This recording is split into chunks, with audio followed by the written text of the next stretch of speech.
Hello coders, good afternoon. Wow, it's been such a long time. I feel like I haven't streamed in ages, wow, yeah, God knows when last time I did it. Uh, lots has happened. I went to PHP UK last weekend. That was awesome. Lots to talk about on that one. I will probably mention the talks that I've been to on the podcast whenever I do the next one. In fact, I actually recorded a video on the Thursday night, which was fun. I did that in the hotel, just getting all of my thoughts down from the day. So I might push that out. I don't know. It depends on the sound quality, I think, because I just had my earpods in. If you're wondering why the door's a little bit ajar, it's because the dogs are wandering around. Our goose was literally just on my feet just a minute ago, but now he's buggered off outside. He obviously doesn't want to hear what I have to say. Today, we are going to be doing something completely, totally different from anything else that we normally do. We are going to start playing around with a new talk that I've got. I'm going to go to the code fart here. I've changed the layout of the stream. So this overlay that you're seeing now is, in my opinion, a little bit cleaner than before, and also I have got more room to maneuver. But if anybody prefers the old one, please let me know. So yeah, today we're going to be playing around with the new talk that I'm doing, and the first thing I want to do is update the template of the talks. So I use MARP CLI, so they probably needs to be updated. So, for example, this one is like 4 years old, that kind of stuff. Last year, that was the README was updated, but I would imagine MARP has been upgraded since then. So we're gonna just play around with this, and then what I want to do is I've got some very loosey-goosey notes down about what I want to do in the next talk, which is going to be based on PHPUnit, and we're just going to throw things on the page, and we're just going to see how things flow. Yeah, so I'm giving this talk hopefully soon. I'm not going to give too much away as to where I'm going to do the talk, just in case things don't work out. So yeah, let's just crack on with it. So I need to create, I've literally just pulled this down, so I need to create a new, yeah, I've literally just pulled this repository down. So I need to go into PHP Storm, and I need to actually create a project for this. So just knock it over here, and do File, and do Open. If I can find it, yes, okay, so it's in code. And it's in PFWD, and it is the talk template. That's the one. Trust this project. There we go. Right, so let's make this a little bit bigger because I can now. Woo! I can actually see what I'm doing. Right, let's get into the terminal here.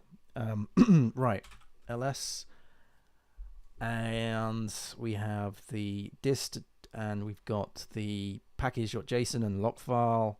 I guess the first thing we need to do is actually, run those things. So if I go to package.json here, I think it's just mostly MARP stuff. It is. So I can already see that this is not installed. That's fine. I've literally just pulled it down. So we'll install it, and we'll see if there's any updates to this. And these are the commands. And this, I think, is just yeah, templates of slides. Yeah, that's fine. All right. Okay, let's do that first. So we'll do an npm npm install all the bits and pieces. MARP is a fantastic it's a fantastic package to create slides and turn those slides into HTML, convert Markdown into slides, as in slides that you would see like a PowerPoint presentation, if you will. I think you can actually export it to PowerPoint, but you can export it to HTML, you can export it to PDF, I believe, and yeah, other bits and pieces, which is cool. Okay, so this is complaining that there's a new major version of npm available. That's fine. I'm not worried about that. But I want to see. So 108 packages have been added. Blimey. Let's do an npm outdated and just see if there is anything in here that needs to be adjusted apart from npm itself. Yes, it is. I thought there was a change. Quite a significant change. So let's just do that. Git checkout -b and just call it marp upgrade. And then what we can do is npm. We can do, I think we can do update. Yeah, screw it. Let's just do that. npm update. And see what happens. And then we'll do a test. And then, because this is the template, you see, of the other talks that I've got. So I guess eventually I would have to update those. But it's whenever I've got a new talk on, I go back to this template repo and see if there's any updates. Cool. So if we did a git status, what have we got? Probably just the package.log file. That's great. Git diff. Let's bring that in. So what was changed? Yep, that was changed to the marp. That's great. Okay, so let's do a git commit -am. And it's upgrading or updating marp CLI to 2.4.0. Okay, right, and then I'm going to do npm, and we're going to just test out that the build still works. So we'll do npm run. Let's do build all. That'll do all of them, right? So yeah, we got PDF, we got PP for PowerPoint. There's preview commands. There's a watch command as well. It's pretty awesome. So let's do run build all. So that's going to take the markdown file, which is in the slides.md, right? It's then going to convert, it's going to create dist folders for HTML, PDF, and PowerPoint. So the slides thing is just this. It's just a template for slides. Nothing crazy. So here we go. We should have in here, maybe, do we have? No. Okay, that's weird. Dist slides.pptx. It should be in there. Perhaps my IDE hasn't woken up. Let's just have a little look at that folder. So we'll do an ls of dist. Yes, they are there. So let's just do an open of dist and slides. Oops, sorry. Slides.html. So there we go. That is it. So this allows me to create a slide template for the talks. So the talk that I'm going to create now is going to be based on PHPUnit, and this is great. So I can even have, which is pretty awesome, speaker notes. If I clicked on here, if I had any comments of speaker notes, it would be up on this screen, and it's got a little timer that goes. It's got the current time and then the timer here, which is great. So usually what I would do when I'm giving a presentation, this would be on my kind of main screen, and then this would be on whatever screen everybody's looking at, which is great. It's also fantastic when you're doing this over a remote. So when you're doing it remotely, what I would do is put this in a separate tab, right? And then just share this one screen, because I'll show you in a minute. If I go to, it's really cool. So to create another slide, you would do something like 1, 2, 3, and then you would do like, whoops. Let's put in like slide 2, for instance. I mean, yeah. So that changes that's like slide 1, that's like slide 2. So if I was to run this again, oh no, if I wasn't to run that again, if I was to go up on the, there we go. If I was to run it all again, yeah, you can see them being populated here, can't you? So now it should, fingers crossed. Yeah. Converting Markdown to various things. Right. So now if I was to run that again, we now have 2 pages. So forward and back, forward and back. How awesome is that? And again, if I was to do speaker notes, right? So pretend this here was what everyone was seeing. Let's put that into sort of like over here. So pretend that screen everybody was looking at, and then this screen is what I was be looking at, right? So this would have my notes. So if I had anything in the comments, and I'll show you all this when I actually get around to actually building the talk. So let's say I have presenter notes here. I can do that, and it jumps the main. I don't know why I'm pointing. It jumps the main slide deck that everybody else is seeing, because that's the screen that I'm sharing whenever I do this, which is so cool. So cool. And you can have themes and all sorts of, you can have images and links, and it's really, really cool. Anyway, I love it, as you can probably tell. So that's great. What we'll do now is we will get rid of the stuff that I've just customly created, and then so if we did a git status, so yeah, if we just did a git reset hard, for instance, git status on that, it should, whoops, yeah, be fine. So then let's do a git push, bring that up, and yep, okay, fine, good. So that, yeah, for some reason, I don't know why, my Mac is running incredibly slow for some reason. This isn't even in Docker. It's a good job I'm not actually working on the How to Code Well site. Anyway, so yeah, that's cool. Let's get into not that one. Where's my here we are. Yeah, let's refresh the page. There should be another branch now that has been added, and it should be MARP upgrade. So hopefully that will sort these two out as well. Anyway, new pull request. What do you mean there's no, hang on, Hellfire. What do you mean there's no changes? I have literally done a change. What? Oh, did I do a reset and pull it back to 1? Did I? Oh, for God's sake, you fool. Is it back to what it was? I probably have. I probably ran that reset.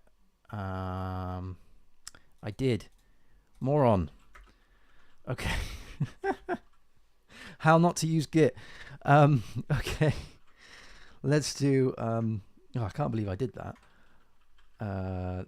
Let's do an update again.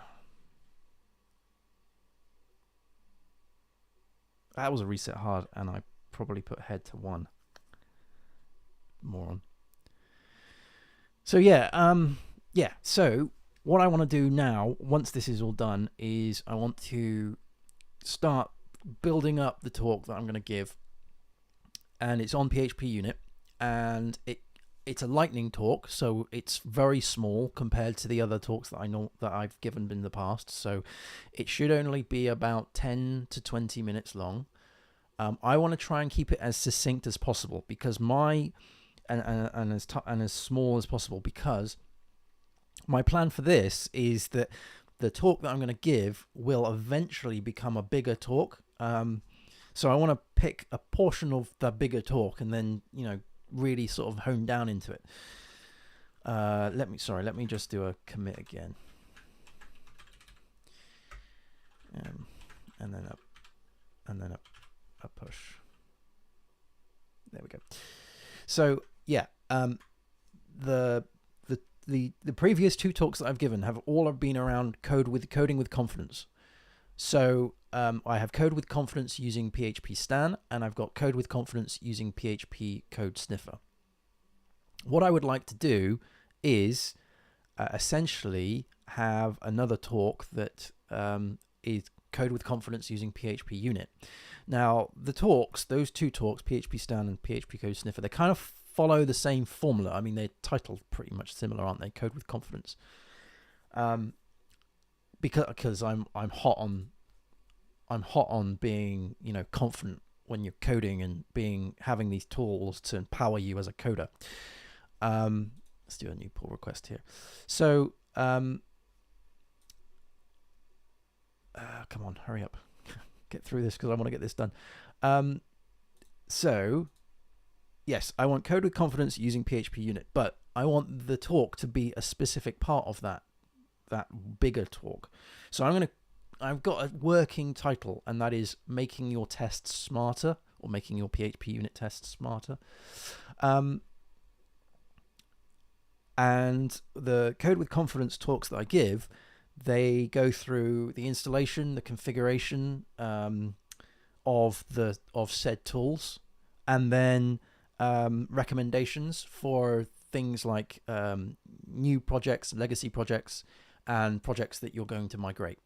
So I'm going to sort of do the same formula, if you will, with PHPUnit. However, as I've used it quite a bit in different projects, I've seen it being used differently, and whereas, you know, PHP Stan and perhaps PHP Code Sniffer, the way people use it is very similar. But it seems like for PHPUnit, for some reason, I don't know why, there seems to be different ways people do things. I think it's because it's testing, and people see testing very differently. So what I've done is, in my head at least, I've got a list of things that I've noticed people do in projects that either make their tests work better or don't, or the opposite. And so I've kind of come up with a list of things. That's what I wanted to get down out of my head today in the talk. So please make a Laravel Symfony course. Hey, cool. Yeah, I mean, if you're up for it, that sounds awesome. It's certainly on my getting into the frameworky stuff is certainly where I would like to move into at some point, at least. Let's just create a new repo. So we're going to use this template, and we're going to create a new repo. And so I'm going to say that this is talk, and then it's hyphen. Now it's not going to be code with confidence using PHPUnit. It's going to be, I can always change it, I suppose. So make your PHPUnit tests smarter. There we go. I've committed to that. And it's public. That's fine. I'm not going to copy all the branches and create the repo. There we go. Ba, ba, ba, ba, ba. Okay, so that I've just basically taken a snapshot of that repo that we were playing with before, the template. So now I can actually screw around with it and actually start building the thing. So again, I'm just going to copy that, and then I'm going to get into here, and I need to check it out. So we do a git clone of you. Make your PHPUnit tests smarter. Okay. All right. And then I'm going to go into PHP Storm, wherever that lives. There we go. And I'll just drag it over here, and I'm going to do a file open of that particular directory. And go code and go make your PHP unit tests smarter. Yeah, it's a working title. It'll do. I like the way that I've got the tool in there, because I was going to say how to make your tests smarter, but that's quite that's very loose, because what are you talking about? Integration tests, unit tests, acceptance tests, all the tests, the test tree, I don't know, the test triangle. So yeah, we can, anyway. So there we go. That's that. Right, we're going to just crack on and get the slides in. So template for slides. So we'll give it a title.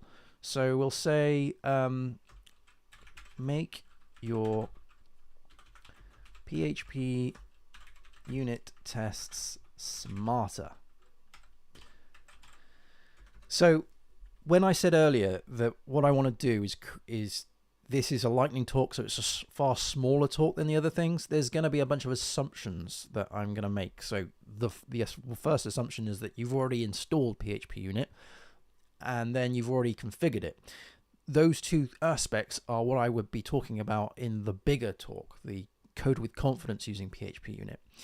What I want to focus on at this stage is the actual recommendations for legacy and new and migrated projects.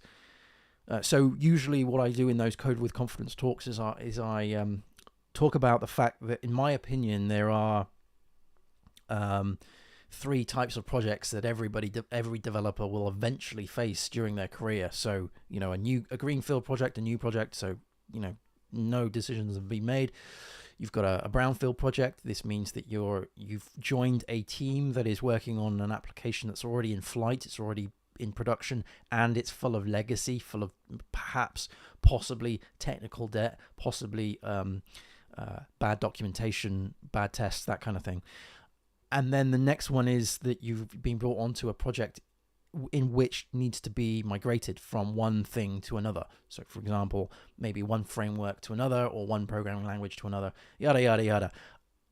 And the way I do these talks is I kind of sculpt those things around the tool that I'm talking about. So, for example, with PHP Code Sniffer, for instance, I would be talking about like the fact that you may have multiple coding standards because you're working on a legacy application and there hasn't been any coding conventions that have been decided yet. And so, you know, the more people who join and leave the project have different opinions, and because there hasn't been any standards agreed, you know, it could be just a minefield of different conventions. It might be fantastic. I mean, not all legacy projects are bad at all, you know.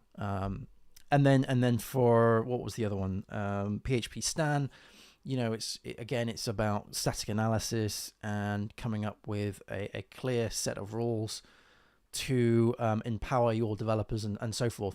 So I would be spinning it in a similar light for PHPUnit, you know, and giving some reasons as to why you should be testing your code and why you should be adding tests to legacy code, tests on code that perhaps you haven't written, code that you've inherited.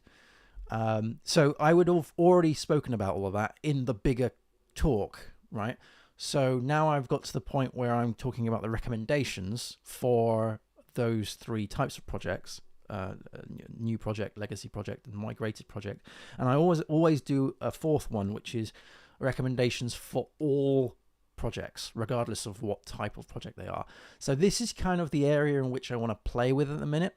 And I've basically got, if I have a look at my notes, I basically have a couple of words that I want to throw down, and that is going to be like my, I guess you would call it the chapters of the talk, I suppose. Again, this talk is going to be only 10-15 minutes long, so it needs to be nice and small. Normally, the bigger talks, the Code with Confidence talks, they are about an hour long, so 45 minutes to an hour long. So 10-15 minutes for this portion of the talk is more than enough. You know, it's not enough, but it's not enough on purpose, because it means that I'm forcing myself to be quite specific in what I jabber on about. So without further ado, hey, how's it going? Thank you for joining, guys. Appreciate it. So the title, make your PHPUnit test smarter. I'm going to just throw some things on the page, and then we're going to just sort of, I don't know, fill them out, I guess. So the first one, it's not in any order, right? So it's not in any order. So one is the folder structure. Let's just make some, so that's a new slide. So, oops, sorry, press the wrong button. No, I've done it again. There we go. Right, so folder structure. Because I find that when I look at PHPUnit code in various different projects that I've worked on, The thing is, this this is going to be quite an opinionated talk. I should probably put down in here. So yeah, sorry, I'm jumping forward and back here. So this is going to be just a bunch of assumptions, right? So the first one is going to be like PHPUnit is installed. Actually, then that one should be, you know what PHPUnit is. PHPUnit is installed.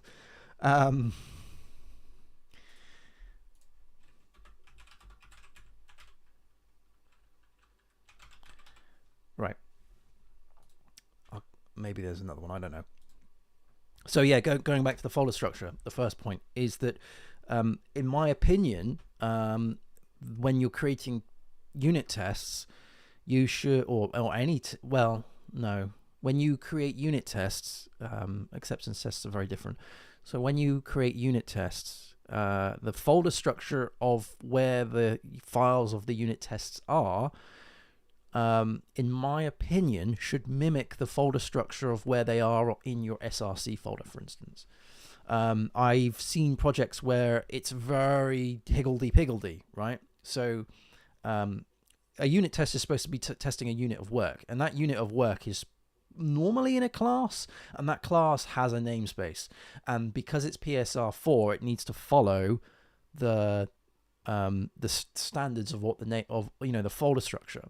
So why don't we just follow that when we're actually creating the classes and have similar namespaces that our normal classes have to our tests, and then maybe just prefix them with a namespace of tests, because it means that finding a test is far easier because you're finding it in the same path as the other ones. It's just obviously in the test folder.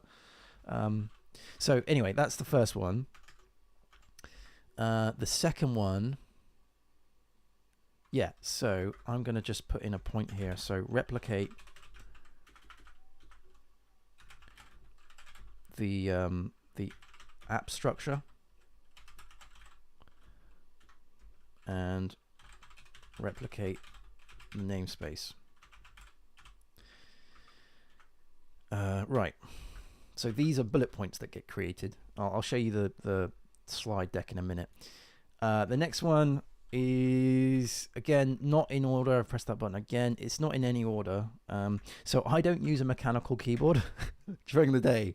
When I'm working on projects, I work on, the projects at the minute, I work on a laptop that has been given to me. So I'm using the laptop as the keyboard. So when I come to anything here and I'm doing using my mechanical keyboard, my fingers just suddenly forget what they should be pressing. So folder structure is the first one. Second one is data providers. So a data provider, two words, a data provider allows you to provide data to the test in the form of an array. It's probably best if I can show you this.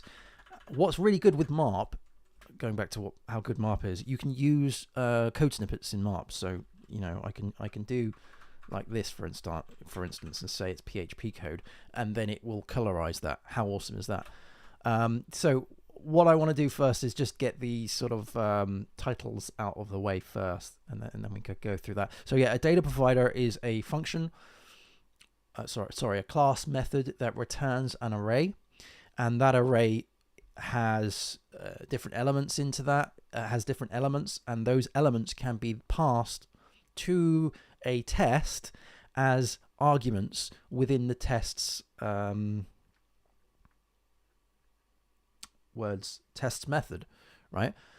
So if you wanted to try your unit test out, and something I highly recommend, if you want to try your unit test out with multiple different types of data throwing at it, then you could use a data provider. I'll see if there's any time later, I'll throw one together. Right. So next one is groups.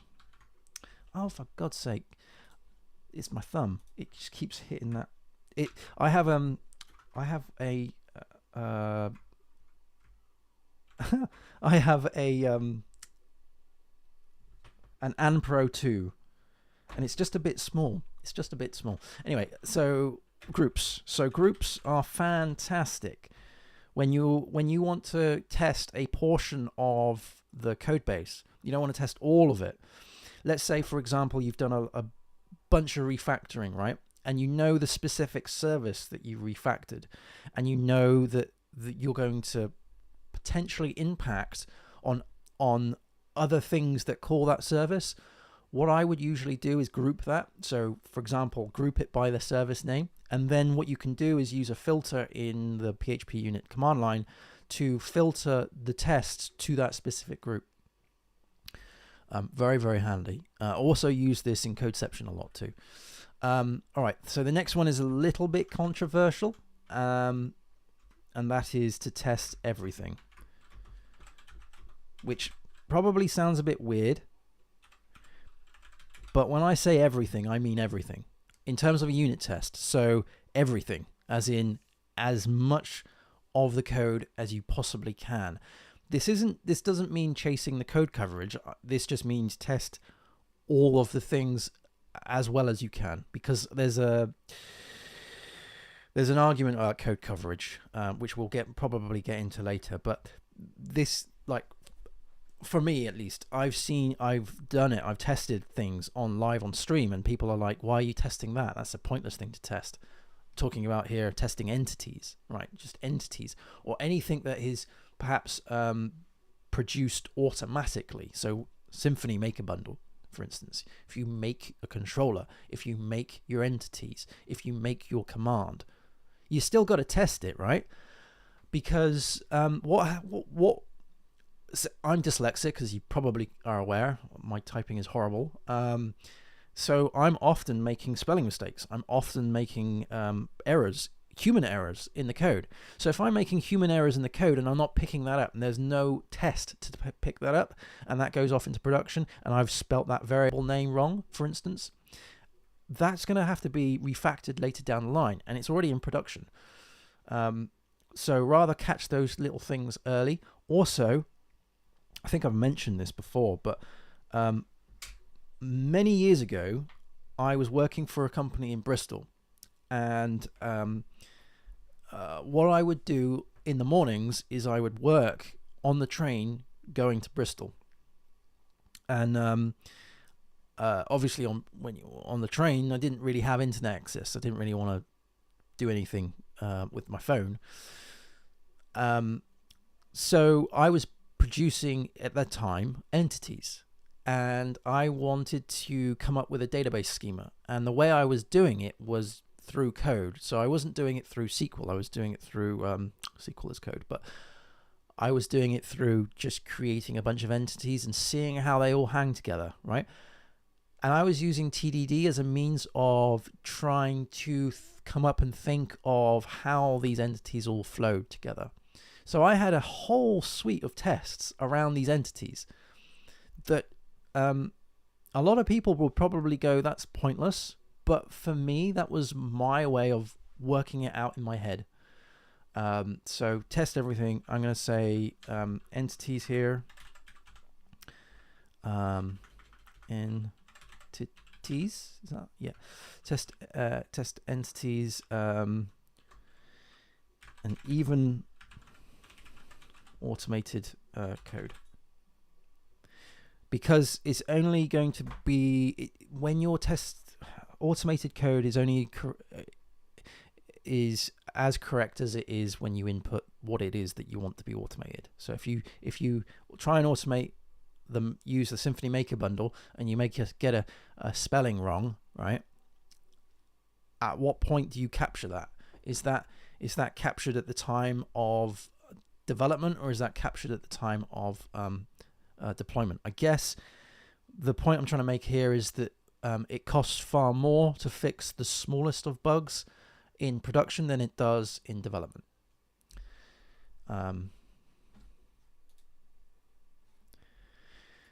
Oh, thank you for saying that. I think the next one is, oh yes, this one's pretty fun. So this is something I discovered the other year. This is about, I've done it again. I've done it again.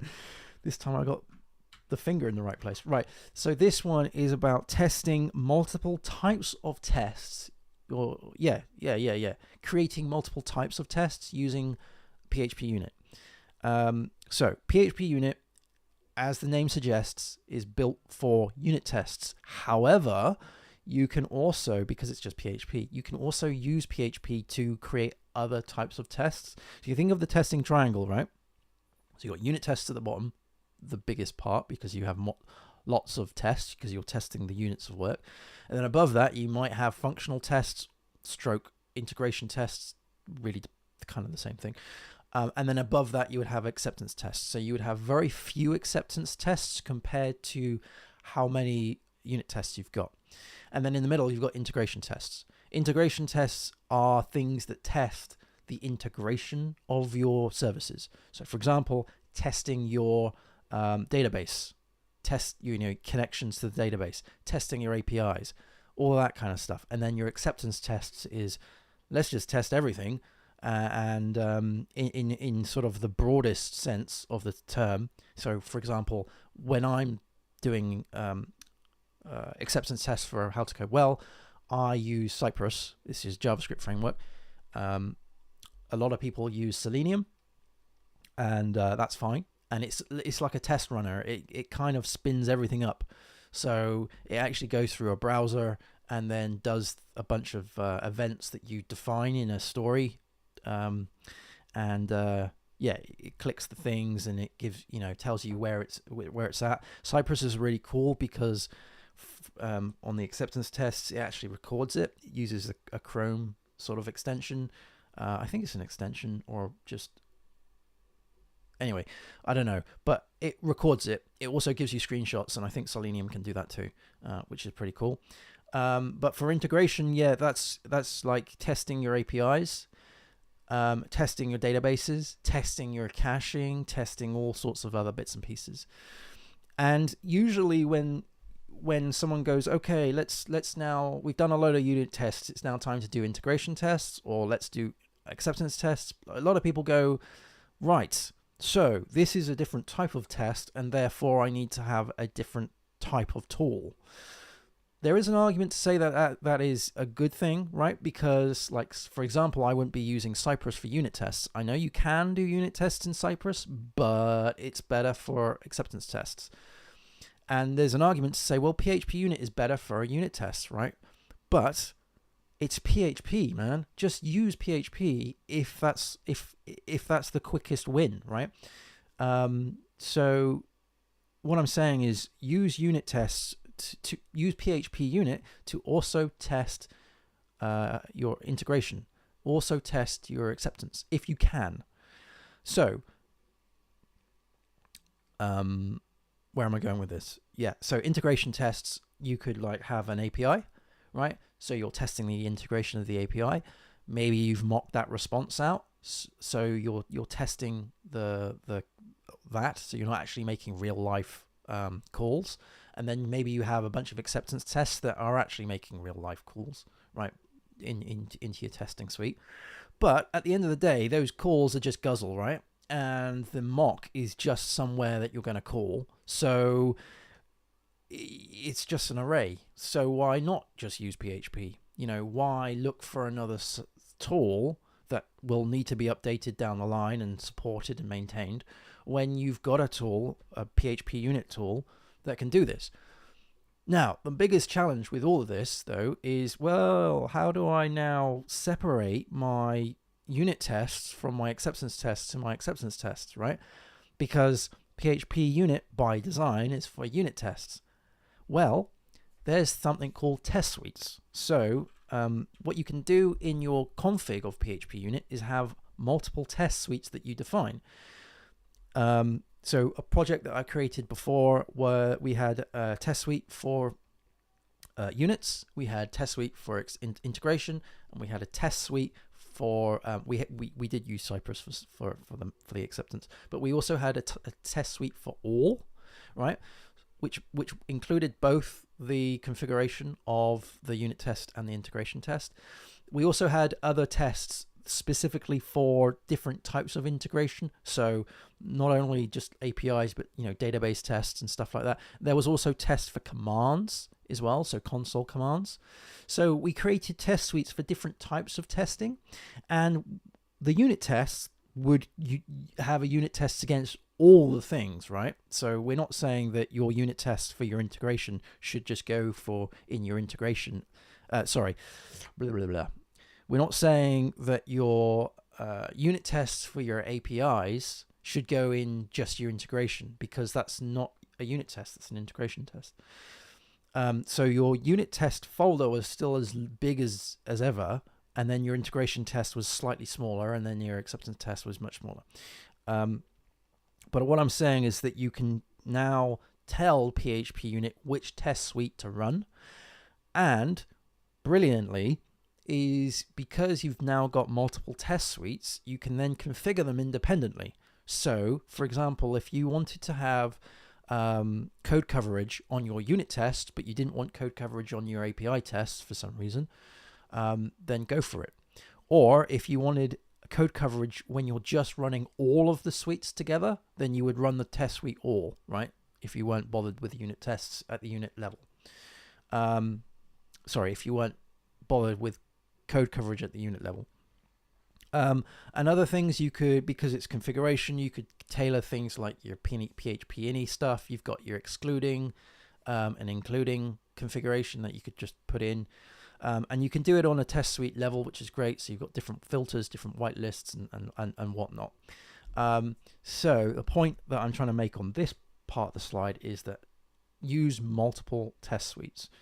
So there we go. Use multiple test suites. And what I'm going to have to do, obviously, is demonstrate those things. What does the test suite of a unit test look like compared to a test suite of an integration test? That kind of jazz.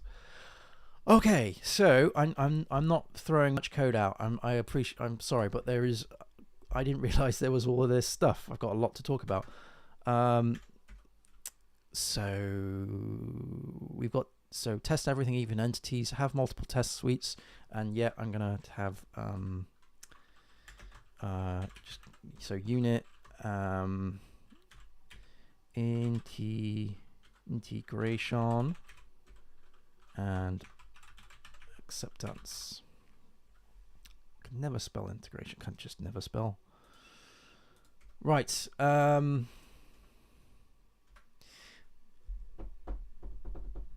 What next? Oh yes. So the next one is then again, the next one. So I don't know about this one. Use other frameworks if needed. Maybe not. Maybe because I'm focusing on PHPUnit. Maybe I should just roll over that one. So what about this one though? Traits. Let's talk about traits. So I'm not a massive fan of traits. I really don't like them. Don't like them at all. It is a sorry excuse for PHP trying to be multiple inheritance. Python 1, there you go. If you want multiple inheritance, use Python. However, there is a really cool thing that traits can do, and that is have a bunch of methods that you can use to mock services. How awesome is this? Get this, right? So you got a trait, and that trait is a mocking trait, and you have in each method in that trait, you have a way to mock a specific thing. So for example, if you were mocking the connection to a database, if you were mocking the API even, or if you were just mocking part of Symfony's kernel or some other service, then you would create a trait file with or you would create maybe multiple traits, one for each of these services that you want to mock, right? With different options that you can pass to the method of the trait to configure the trait. Which means that in your setup method of your PHP unit test, you can now, you can call upon the trait, you can use the trait, and in your setup routine, you can then say, I want this mock, I want this mock, and I want this mock. If your mock routines just return the mock, right, then you can say this, I don't know, mock API service is equal to, and then this arrow create mock API service with whatever parameters. If you made your mocks in your traits as flexible as possible, right? So this kind of, as long as you don't do like mocks upon mocks upon mocks, I mean, that's a code smell anyway. But if your methods returned a single mock and you perhaps had were able to pass in some configuration as an argument, and that argument changed the mock a little bit, and then you used your before or even setup routines to then control which mocks you're actually going to be using, that is incredibly modular for the other tests that you've got, right? I keep seeing projects where you're mocking the same thing again and again and again and again and again, right? Why do that? Have it in one file, in a mocking, I don't know, mock trait file or mock service trait file, and then just use that. That means your mock is going to be the same for all the other tests. And then if you were able to pass in parameters into that trait, into that mocking method, then you could perhaps configure it, tailor it for the specific mock that you want. Or just create another mock method, So this one is going to be use traits to mock things, I guess.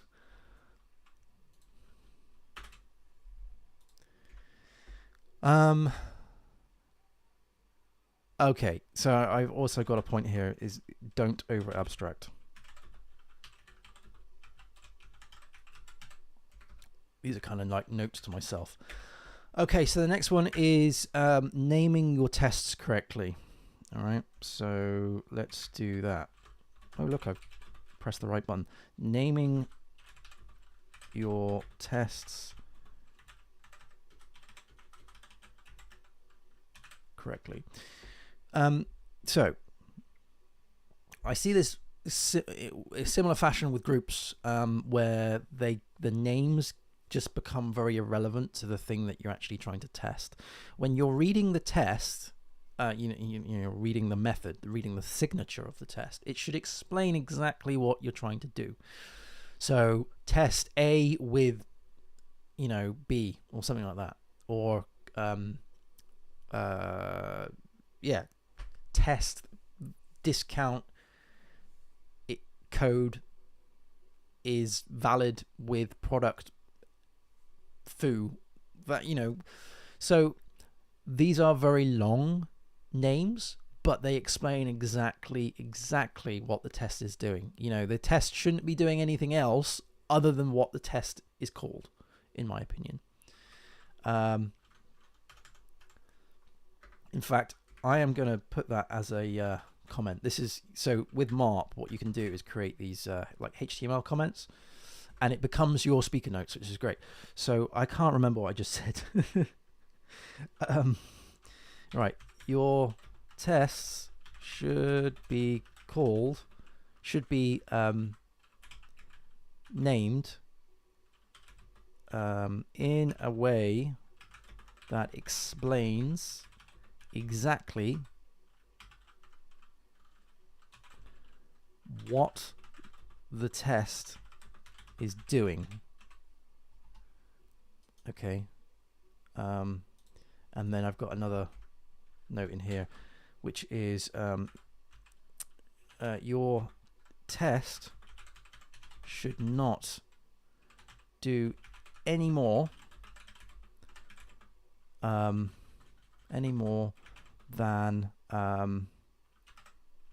its name. I can't spell exactly. Exactly.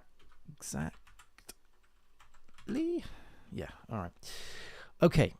We're slowly getting to the end of this, which is good because now I can start filling things out.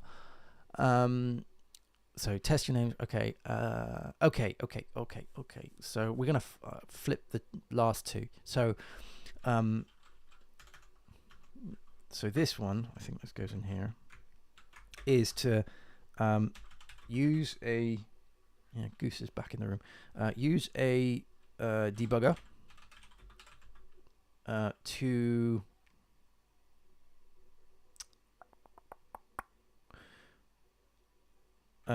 check your tests. To check your tests. So you've already got Xdebug installed, right? Because you're using PHPUnit, and perhaps you've got code coverage running, right? That's great, fine. I see a lot of people, and I do it myself. I'll admit to this, because you're looking at an output, because you're looking at you know, CLI output most of the time when you're using PHPUnit. You run it, you do a lot of var dumping, right? So you just dump things.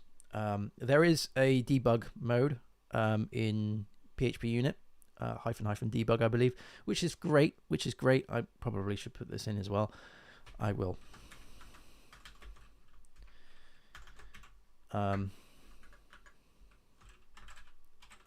Is a debug mode, which is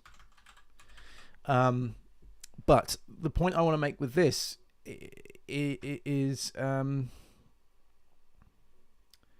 don't be afraid to use, say, Xdebug to step through the test.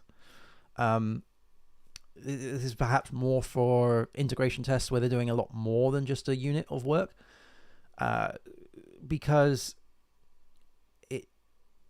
if you get used to using the debugger, you just generally become a better programmer, rather than having to var dump everything and then, you know, keep running the command again and again and again and seeing at what point does the var dump get caught and what does it output. If you're actually going through the stepping over the code using a debugger, it just becomes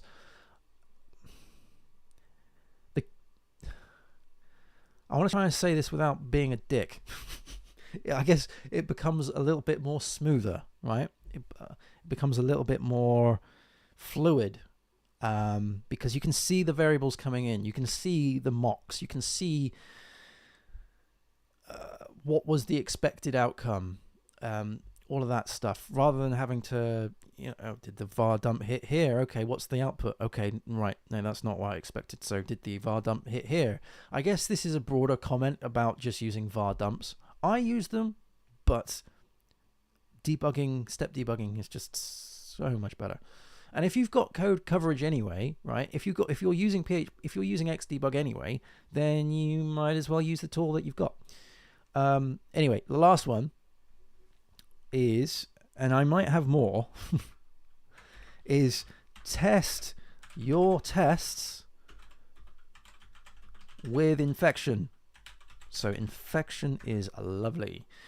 Infection is another sort of, dare I say, framework, which checks your code against a plethora of different inputs, right? It looks at your code flows. It looks at your conditional statements.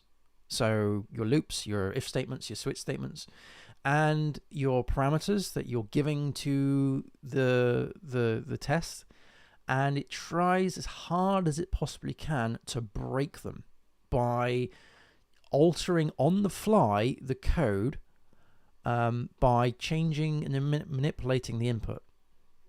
So, for example, as I mentioned before, with your data providers, if, say, you had a data provider and you were just providing it strings, well, and it wasn't perhaps type checked, right? So you're not enforcing that this piece of code requires a string, right? So if that isn't an enforced requirement, then infection is just going to throw you an integer. It's going to throw you a floating point. It's going to throw you an object. How are you going to deal with that, buddy?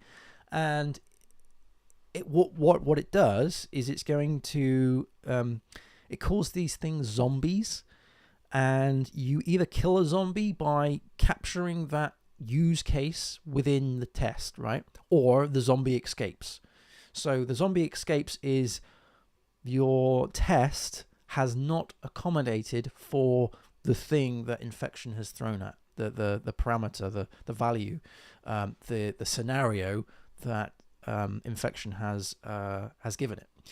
So this to wrap this all up into a little sort of like package. People see code coverage. This is getting into a bit of a rant now, Pete. I've got to calm down. People see code coverage as a value of a mark of how good their test suite is. Yeah, I've got to 100%. Woo, that's great. But have you only tested the happy path? Have you only tested when things go well, right? Infection tests your tests by trying out various different combination of different scenarios that you probably didn't even think of. But believe you me, one of your end users in production is probably going to do something that you never thought of, and it's going to possibly break your system. So using infection is a means of defending against that and improving your tests by checking your tests against those crazy scenarios. Infection does take a bit of time to run because it is trying to do all sorts of crazy things, stuff that you wouldn't even dream of. But the infection is more, in my opinion, of a quality metric than code coverage. Also, what I find, I probably should put in a section here about code coverage, actually, to be honest, because this is something that I'm getting ranty about. Code coverage. And usually when I get ranty, the juices are flowing. So with code coverage, usually what I find is that you get to the 80-20 rule, where you test things to about 80%, or maybe 60%, 70%, 80%, around that 30% mark, right? Between 60, 70, and 80. People see that as brilliant. That's great. But the thing is, the last 20% of your code that you haven't covered, it's probably the hardest code, and that is the reason why you haven't covered it. So you've probably gone for all the low-hanging fruit first, which, that's fine. Everybody does. Goes through all, but you haven't done the black box stuff, the code that nobody ever touches but just works, right? And nobody knows why it works. That is the complicated code, the business logic, the code that if that was to fail, it would probably catch everything on fire.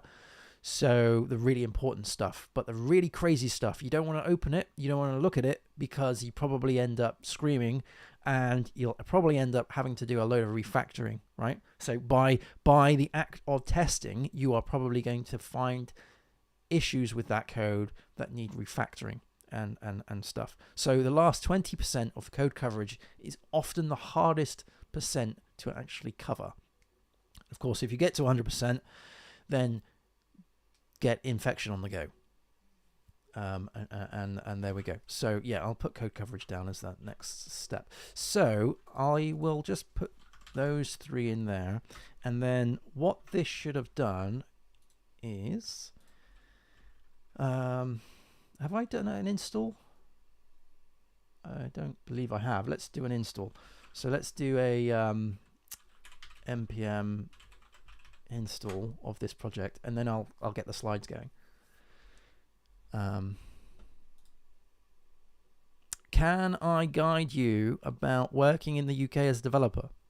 What is it that you're after? What kind of info do you... I will try as hard as I can. I haven't worked anywhere else other than the UK. I mean, I've had clients in the US, but that's on a sort of a remote relationship, where I'm here and they're over there. I haven't relocated anywhere, so I don't know what I can offer you as advice to that, but I'm more than happy to if you've got any questions, do throw them my way. Right, so that's now done. So then let's do a npm. So you're a PHP developer, that's cool. npm. Are you a contractor or full-time? And how long have you been doing PHP for? These are the questions that the people will want to know. Like, how long have you been a developer for? What were your last projects? Don't tell me on the chat because it's public. So, you know, how long have you been developer for? What projects have you worked on? Why do you want to relocate? Are you able to do it remotely? That kind of stuff. Yeah. Right, npm run build all. Sorry, I had a notification on my phone. I'm getting very distracted today.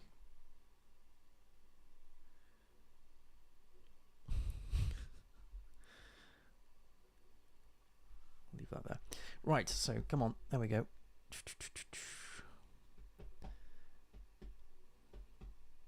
I never really use the PowerPoint, so I shouldn't probably use it because that takes a bit of time. Again, my IDE hasn't caught up. Oh, yes, it has. So let's do open disk slides. There we go. Boom, and bring that over to here. There we go. This is the talk. Make your PHP unit tests smarter. So we should have 12 slides here, which kind of is good because, I mean, this is a 10 to 15 minute talk, so you can kind of see, you know, a minute per slide. So what have we got? We've got assumptions. Okay, I'm not going to spend a minute talking about assumptions.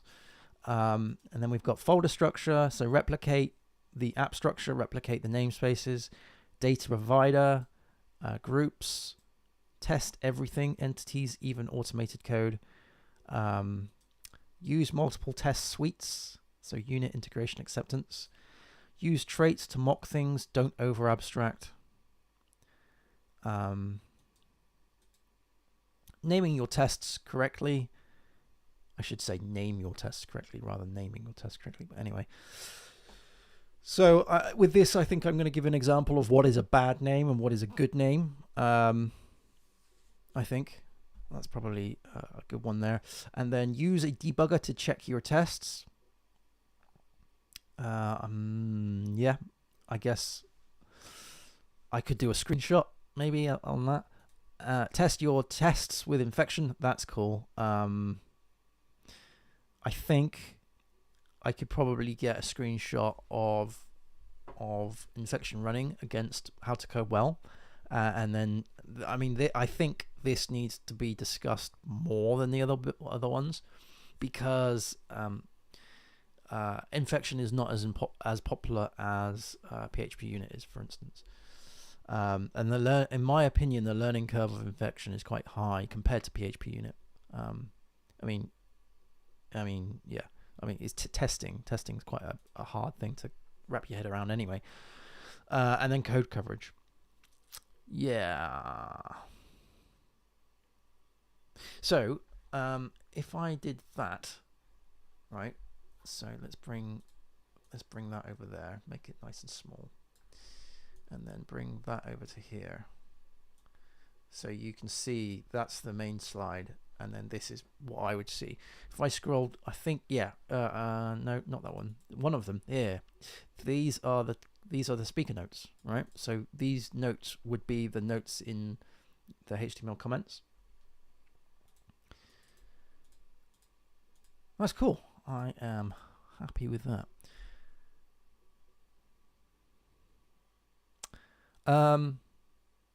So you want to get to know about the market. Full time, almost too cool. Okay. That is a really, really good question, you know. So the question is, what are the things 2 years experience, a person of 2 years experience would know? That is a very, very good question, because that is so subjective. Thing is, I could tell you what I knew when I was 2 years into the career, but that is just old hat now, isn't it? It's the technology has changed so much. So my answer would be based on my opinion of what I would expect someone from 2 years to know.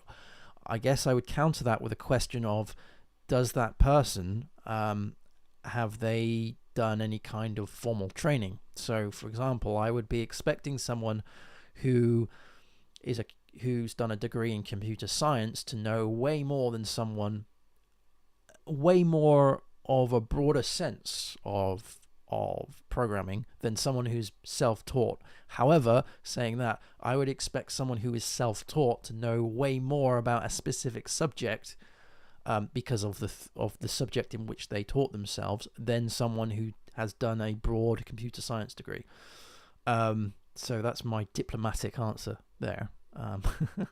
But we can generalize this a little bit, because back in the day when I started coding, we had no DevOps, we had no JavaScript in the server, we had no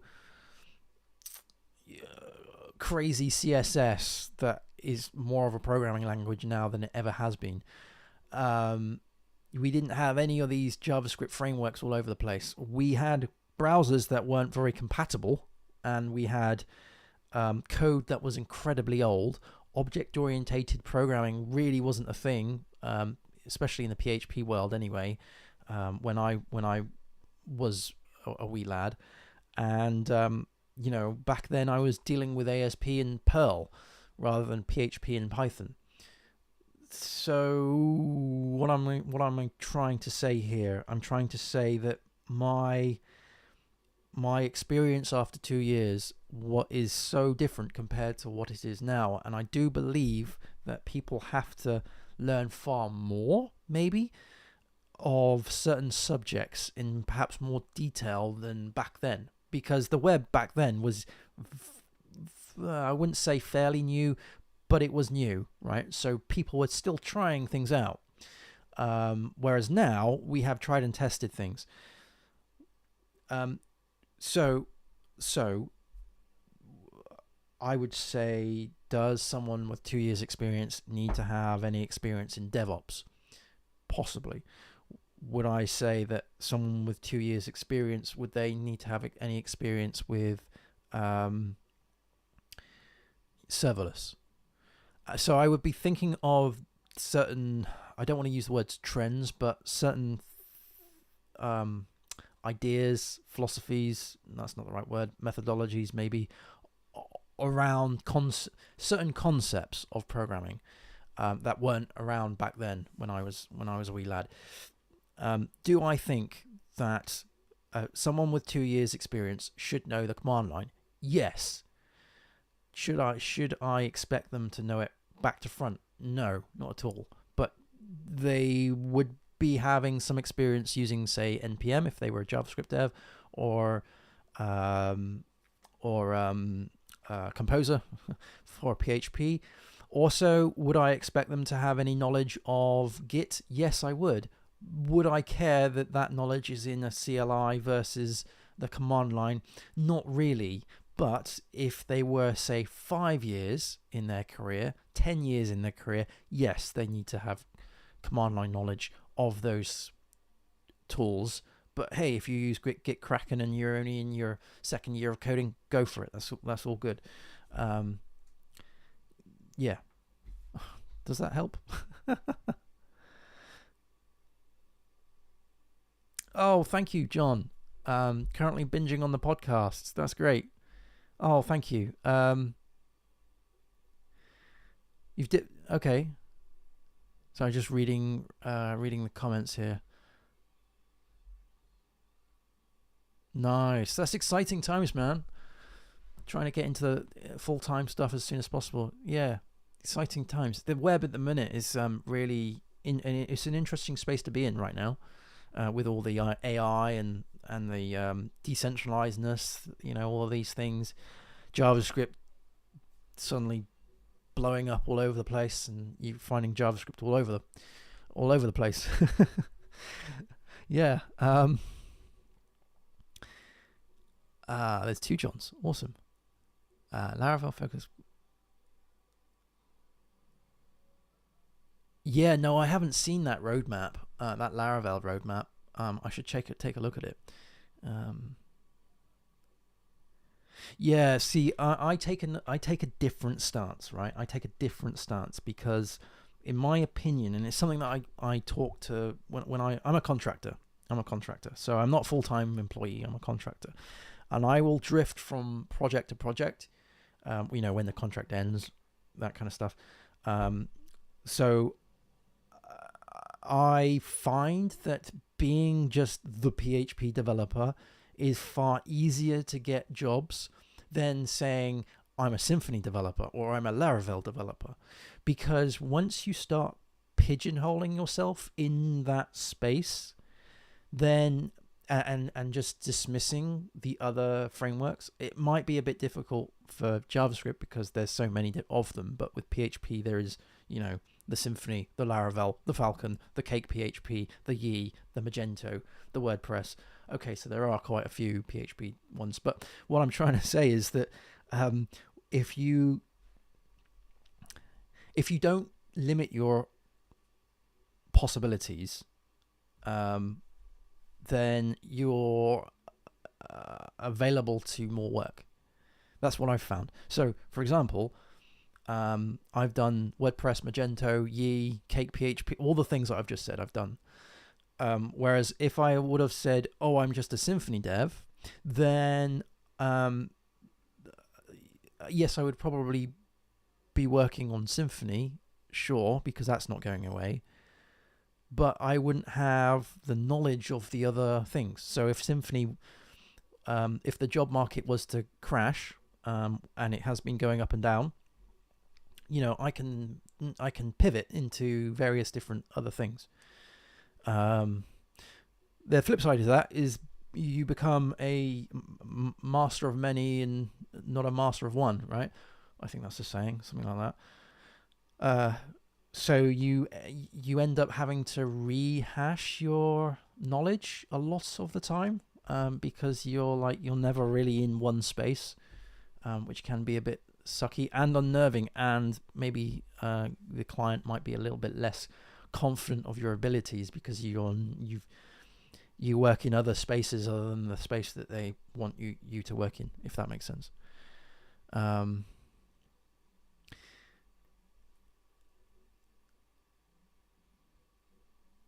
Yeah, sure. Yeah. Definitely. So do check me out on LinkedIn if you want. Yeah, no problem. Just look up Peter Fisher, I suppose, on LinkedIn, and you'll find me. I'm in Gloucester here in the UK, and I'm a contractor. So yeah, occasionally I put out videos on LinkedIn, but I usually use LinkedIn just as a means to talk about the contracting space rather than the content space, if that makes sense. So yeah, if you want any help, any advice, then do drop me a bell on there. Yeah, the learning path. Yeah. Another point that I would make about all of this is that because I've been doing the whole YouTube thing for a while, I did notice that there was a lot of devs who first came out as devs, right? They're very junior. And the junior devs, especially in the JavaScript world, because the fact that there were so many JavaScript frameworks just suddenly populating all over the place, like breeding rabbits, the junior developers were like, crap, I need to get on this, right? I need to learn a framework. I must learn a framework. I have to learn this framework. And I even did a talk at PHP Southwest about learning a framework or not. I think that was the actual title, choosing whether to learn a framework or not. And my point of the talk was that these junior developers were learning the framework before they were actually learning the programming language.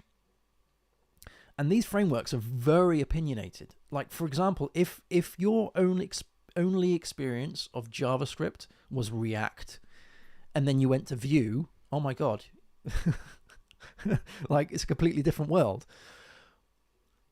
Same with the old Cake PHP. If you did Cake PHP as a means of learning PHP, and then you did, I don't know, Symfony, or just normal PHP, you'll be like, whoa, this is craziness.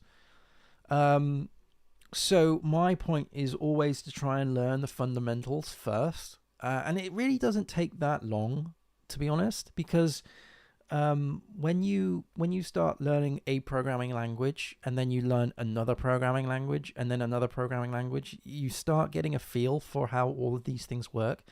So like an if statement in PHP is going to be very similar to an if statement in JavaScript, right? Objects have visibility scopes in all the object-oriented languages. So, you know, what you protected, private, that kind of stuff. You've got abstraction, multiple inheritance with Python, traits with PHP. You know, you do have your things that certain languages do and certain languages don't. And then you've got very opinionated frameworks, Laravel, for instance, that that like to put sugar upon the things that are already in place to make it sort of a little bit more, they like to say, user-friendly, which is fine. But if that's your only experience of the programming language, then you're learning the programming language through the lens of that framework. So the reason why, I know this is a bit of a rant, but I'm wrapping it up now, but the reason why my courses are more about PHP, more about JavaScript, more about Python rather than Symfony or Django or Vue, right, is because I want to teach people the fundamentals. And then after they've got to that point of understanding how the programming language works under the hood, they can then make a rational choice as to what framework, what library they want to use based upon the needs of the project. There's a lot of people in this industry that will just go, oh, there's a new trend, I'll just jump to it and I'll just learn that, and I'll spend all of my time learning that specific thing. And maybe the programming language, like PHP, for instance, has had a big shift with PHP 8. If you haven't learned PHP 8, if you've learned the new stuff in Symfony, right? So if you're on Symfony 6, but you have no clue as to what's happened in PHP 8, then you're doing it wrong, in my opinion. Woo, that's a hot take. Yeah, the magic behind the scenes. Listen, I need to dive off. I'm actually doing fasting at the minute. I'm trying to lose some weight. I've got an obstacle race coming up in March. So I have a very small window now to stuff my face full of food before I go to bed. So thank you ever so much, everyone, for coming and joining today. This has been great. I'm so glad I managed to get the slides done to this degree, getting the titles out. I can now start molding and coming up with some examples. Maybe in the next stream, I'll have some screenshots and some example code to put into this. I don't know. But thank you ever so much. It's been a pleasure speaking to you. And I'm so glad I know. And yeah, I think Goose has just found the cat. Right, I best go. Thanks, everybody. Cheers. Bye-bye.